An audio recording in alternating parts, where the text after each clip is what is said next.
Kepala Disperkim Mesuji disebut berbohong, pelaksanaan MTQ bukan di Islamic Center yang mangkrak. Murni selaku Kepala Disperkim Mesuji yang disorot usai proyek Islamic Center disebut mangkrak. Kini banyak pihak meminta Pemkab Mesuji untuk berjujur.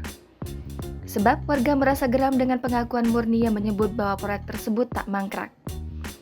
Di sisi lain, Kadis Perkim Mesuji, Murni juga disorot lantaran membuat bantahan bahwa video yang diunggah tersebut bukan Islamic Center tapi Masjid Agung.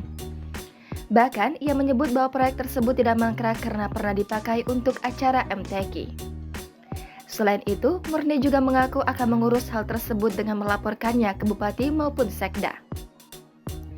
Terkait pengakuan Kadis Perkim Mesuji tersebut, akun Twitter @partaisosmed mengungkapkan bahwa lokasi Islamic Center berbeda dengan lokasi Masjid Agung Mesuji yang berada di Desa Simpang Pematang, sedangkan proyek mangkrak Islamic Center Mesuji yang dimaksud lokasinya di Desa Wirabangun. Akun tersebut juga mengungkapkan bahwasanya pelaksanaan MTQ 2022 di Masjid Agung dekat alun-alun bukan di Islamic Center. Jangan lupa subscribe, share, komen, dan like ya!